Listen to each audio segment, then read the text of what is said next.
sangat bahaya. Izinkan saya menyampaikan dari intisari sejarah Islam, karena saya khusus di bagian sejarah. Saya sampaikan dari sisi sejarah. Pertama, Rasulullah Shallallahu Alaihi Wasallam pada waktu itu minoritas, dihabisi oleh kafir Quraisy yang mayoritas. Perhatikan. Namun setelah Rasulullah Shallallahu Alaihi Wasallam hijrah dari Mekah ke Madinah dan orang berbondong-bondong masuk Islam, dan Islam sudah siap kembali ke Mekah dari Madinah yang udah menjadi mayoritas kembali ke Mekah, apa yang Nabi suruh? Habisi mereka? Tidak. Bakar mereka? Tidak. Balas mereka? Tidak. Usir mereka? Tidak. Yang Nabi lakukan, barang siapa mengganggu mereka sama dengan menggangguku. Jelas Bapak Ibu, dalam Islam walaupun Nabi pada waktu itu sudah menjadi mayoritas, maka yang dilakukan adalah barang siapa mengganggu mereka sama dengan menggangguku. Artinya haram umat Islam mengganggu orang. Apalagi yang Nabi khususkan, barang siapa mengganggu mereka itu non muslim. Itu non muslim, kafir Quraisy. Dan di antara mereka ada yang beragama Yahudi, Nasrani, Majusi dan sebagainya. Bayangkan. Jadi kalau mereka berdalih bom bunuh diri itu untuk jihad, untuk apa? Suruh belajar lagi yang lebih banyak tentang sejarah Islam. Dua, di masa Umar bin Khattab. Jadi saya bawa ke periode ya Bapak Ibu sekalian. Dua, di masa Umar bin Khattab. Tadi Rasulullah hijrah ya 600 ya 28 29 gitu ya, atau hijrahnya ya 632 kurang ya segitulah kurang lebih. Umar bin Khattab 646. Apa kata Umar bin Khattab? Ketika Umar bin Khattab menaklukkan Yerusalem, yang sebelumnya di Yerusalem Paus ya namanya Paus bukan Paus Urbanus, tapi bukan Paus lah namanya ya, seorang pendeta lah namanya Sopranios. Itu sebelumnya membunuh umat Islam yang ada di Yerusalem, dan Masjidil Aqsa dijadikan gereja. Oke, paham situasinya? Umat Islam habis diusir, yang nggak mau dibunuh, Masjidil Aqsa dijadikan gereja oleh Sopranios. 646 Umar bin Khattab datang, balas enggak, usir enggak, bunuh apalagi tidak. Apa yang Umar bin Khattab lakukan jamaah sekalian melakukan Allah? Bikin perjanjian Wa'dal Umariyah, di mana orang-orang Yahudi atau non-Muslim atau siapapun yang ada di Yerusalem bebas-bebasnya tinggal di kota Yerusalem. Wahai orang yang suka melakukan pengeboman, tolong dengerin ini. Wahai orang yang terlibat pikirannya dengan ngatain pemerintah togut, dengerin ini. Wahai orang yang senantiasa menjadikan orang yang tidak sepaham denganmu menjadikan musuh-musuh, dengarkan ini. Rasulullah sudah letakkan dasarnya itu. Siapa yang mengganggu mereka sama dengan menggangguku. Siapa yang merusak kehormatan mereka sama dengan merusak kehormatanku.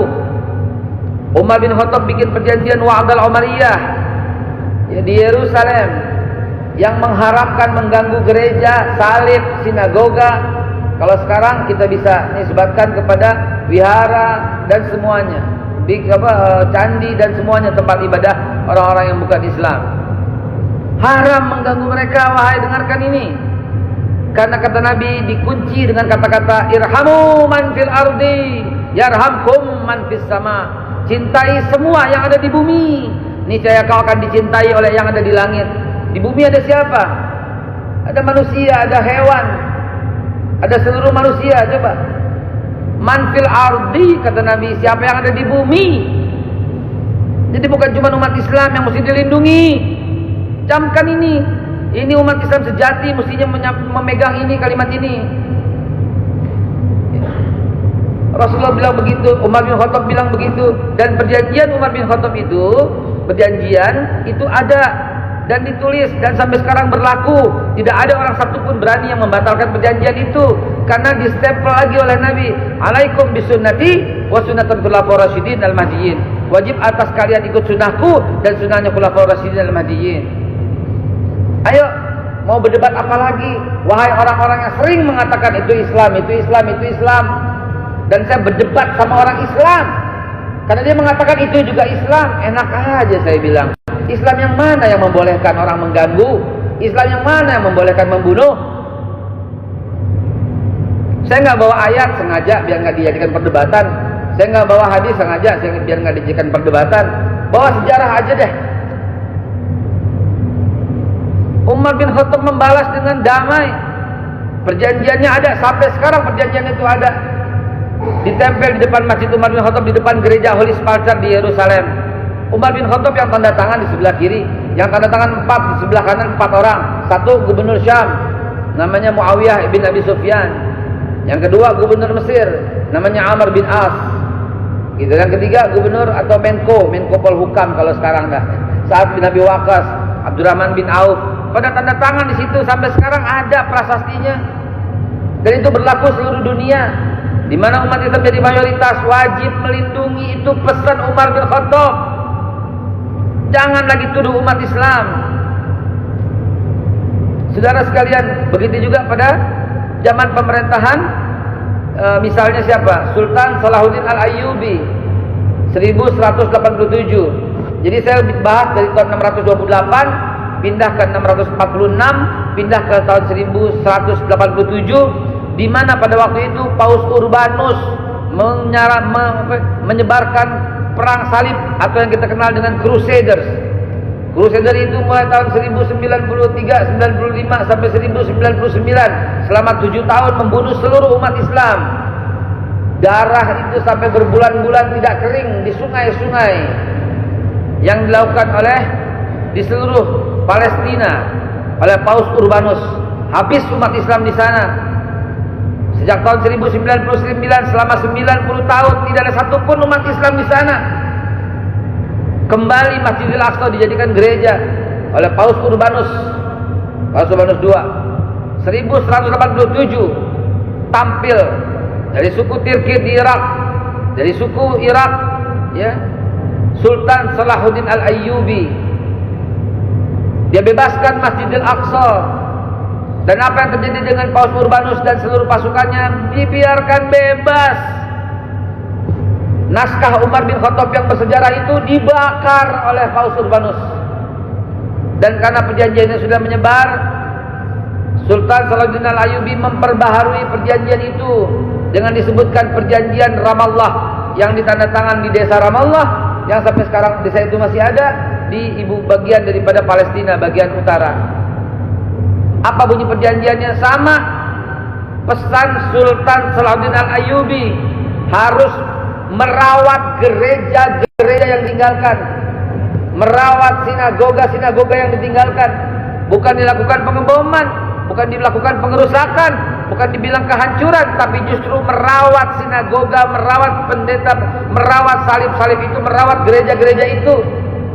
Ini ada dalam perjanjian Ramallah yang ditandatangani oleh Sultan Salahuddin Al-Ayyubi tahun 1187, saudara. Masih kurang?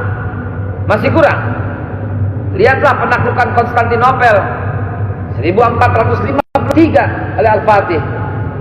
Ketika semua kaum gerejawi, kaum Kristiani ketakutan dan ngumpul di gereja, bersiap untuk dibantaikah? Tidak. Justru Al-Fatih masuk ke dalam gereja itu dan mengatakan gereja ini utuh, tidak boleh diganggu. Wahai para saudara-saudaraku yang beragama Kristen, kata Sultan Al-Fatih, kalian mau tinggal di sini silahkan tinggal bersama kami dengan suasana damai. Atau kalian mau pergi keluar kota, kami antarkan sampai keluar kota. Kurang apa coba? Contoh-contoh para pendahulu Islam. Lalu dari mana otak-otak orang yang membunuh itu? Lalu dari mana ajaran-ajaran orang yang menyebarkan paham terorisme itu? Kalau sampai dituduh umat Islam, kita kesinggung, kita keberatan. Yang lebih mengherankan lagi, itu keluar dari mulut orang yang beragama Islam. Ketahuan kan? Ini betul-betul kelihatannya pintar tapi bodoh, sebodoh-bodohnya orang, begitu loh. Al-Quran menyatakan kok membunuh satu orang sama dengan dosanya membunuh seluruh umat manusia. Bahkan menyelamatkan satu nyawa artinya menyelamatkan seluruh nyawa manusia. Lah kok dibilang begini, saudara? Masih kurang? Mau tahu Sultan Hamid yang membantu Perancis ketika kelaparan? Sultan Hamid II yang mengirimkan bala bantuan sampai ke Indonesia. Kurang apa lagi? Saudara sekalian, hentikan ini semua. Catat dan rekam apa yang saya sampaikan ini. Siarkan semuanya agar semua paham bahwa Islam itu rahmatan lil alamin. Bahwa Islam disuruh, diturunkan oleh Allah Subhanahu wa taala. Ya, kata Nabi apa? Innama bu'itsu li utammima makarimal akhlak. Aku diutus oleh Allah paling utama menyempurnakan akhlak. Akhlak ini sangat global, moral. Akhlak kepada Allah ada, akhlak kepada Rasul ada, akhlak kepada orang tua ada, akhlak kepada pemimpin ada, akhlak kepada pejabat ada, akhlak kepada orang tua siapapun yang lebih tua ada, akhlak kepada non muslim ada, akhlak kepada sebangsa setanah air ada, akhlak kepada tawanan ada. Ini orang habis perang kalah ditawan. Kata Nabi apa? Beri mereka makan sebagaimana kalian makan. Beri mereka pakaian sebagaimana kalian berpakaian. Diharamkan oleh Nabi mengganggu mereka, menyakiti mereka. Lihat ISIS, tawanan dibunuh-bunuhin. Ini bukan ajaran Islam. Entah dari mana mereka dapat ajaran seperti itu. Udah dibunuh, dipotong lehernya, difilmin, diviralin lagi. Maka kita curiga, ini siapa yang lakukan ini, saudara? Waktunya kita hari ini jangan takut-takut, sebarkan kedamaian, sebarkan persatuan dalam Islam. Sebarkan ini semua. Saya tidak banyak berkata-kata, cukup. Insya Allah kita buka dengan forum tanya jawab. Cakep? Cakep? Intinya udah dapat? Intinya udah dapat. Begitulah Islam mengajarkan. Saya udah bawa dari tahun 628, 646, 1187, 1453, 1529 sampai 1712 saya udah baca semua. Saya udah bawakan semua itu.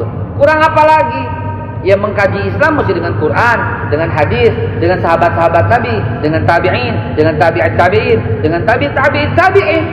Jadi jelas dari urutannya Quran. Kalau orang sekarang terlalu banyak distorsi dan pemikiran-pemikiran, terlalu banyak kepentingan-kepentingan, akhirnya membuyarkan ajaran Islam itu sendiri. Saudaraku sekalian yang dimuliakan Allah.